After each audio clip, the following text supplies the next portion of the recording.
अस्सलाम वालेकुम स्टूडेंट्स। आज का जो हमारा टॉपिक है एक्सरसाइज नंबर 3.2 है।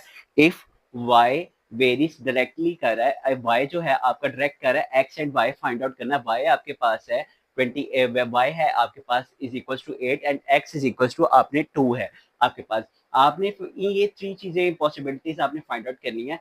y in terms of x आपने देखना है कि y इन x के दरमियान आता है कि नहीं आता, या y या व्हेन जब x इज इक्वल टू 5 हो, ये चीज फाइंड आउट करनी है, या x व्हेन आपके पास 28 हो। ये तीन चीजें हैं जो हम स्टार्ट करने लगे हैं अपना topic.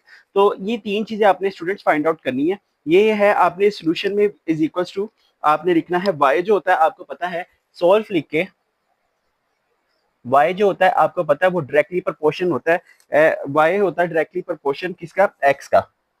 y is equal to directly proportion x का। y है डायरेक्टली प्रोपोर्शन को कट करने के लिए आपके पास आप लोग क्या करते हैं, के इसको के कांस्टेंट आप यूज करते हैं, के और x आपके पास आ जाता है। आपके पास ये आ जाएगी फर्स्ट इक्वेशन, ये आ जाएगी आपके पास, ये आ गई फर्स्ट इक्वेशन आपके पास आ गई।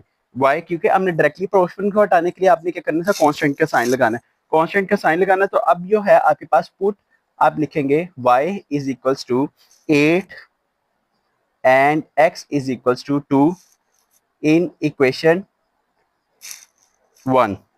अब ये जो है ये इक्वेशन 1 में आपने y is equals to 8 put कर देना है और x is equals to 2 किसमें, 8 में पुट कर देना है। आपके पास होगा 8 is equals to आपके पास आ गया k, आ गया आपके पास, और k आपके पास 2 आ गया आपके पास। ये इधर मल्टीप्लाई है, इधर आके आपने डिवाइड कर देना, इज इक्वल्स टू के आ जाएगा। 2 4 दा के 8 आ गया, 4 इज इक्वल्स टू आपके पास आ गया के आ गया। स्टूडेंट्स आपके पास ये के, आपके पास के इज इक्वल्स टू आपने 4, ये आपका आंसर आ जाएगा। सिर्फ अभी सिर्फ हमने फाइंड किया y directly proportion to x का।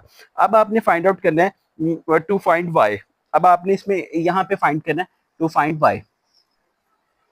आप ऊपर लिख लेंगे टू फाइंड y। अब आपने y फाइंड आउट करना है। y फाइंड आउट करने के लिए आपने वही put k is equals to put k is equals to आपके पास आ जाएगा 4 इन इक्वेशन 1 इन इक्वेशन 2। आपके पास ये दोनों आपने सॉल्व कर लेना है।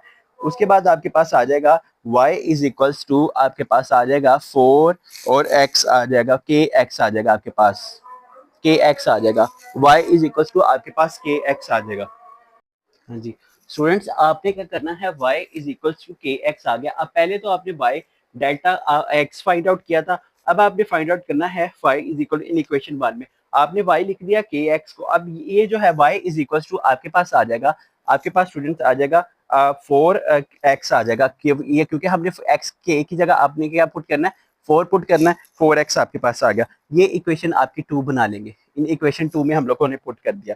अब ये क्या होगा, y इज इक्वल टू इधर ही लेगा 4 जो है x का आपने फाइंड आउट करना है। x क्या है आपके पास 5, ये जो x है ये आपके पास 5 है, तो आपके पास x 5 आ जाएगा। y इज इक्वल टू 5 4 का क्या होता है 20। ये आपकी इक्वेशन या ये वाला आंसर निकल आएगा। ये पुट इक्वेशन जो ये वाली फाइंड आउट करनी थी सेकंड इक्वेशन का। थर्ड इक्वेशन है टू फाइंड x। आपने अब x फाइंड आउट करना है। आप लिख लेंगे to find x।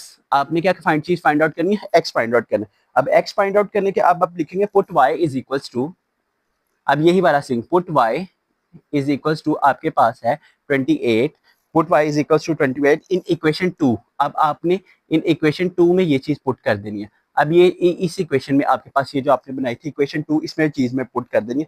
y is equals to आपके पास है y is equals to 4x है आपके पास, और y आपकी जगह आ जाएगा 28 इज इक्वल्स टू 4x। और नेक्स्ट पे आप क्या होगा, आपके पास 428 divided by x is equal to 28 divided by 4 आप करेंगे तो आपके पास आ जाएगा 7 4 x इज इक्वल टू, अब आपके पास 7 आ जाएगा इज इक्वल टू x, या आप इस तरह कर लीजिएगा x इज इक्वल टू आपके पास x इज इक्वल टू 7 आपके पास आंसर आ जाएगा। ये आपकी x की वैल्यू फाइंड आउट करनी है। होप सो कि आपको मेरी वीडियो अच्छी लगी हो तो इसको लाइक कर दें, कमेंट कर दें और शेयर कर दें ताकि न्यू आने वाली वीडियोस की अपडेट आप तक पहुंचती रहे। Thank you.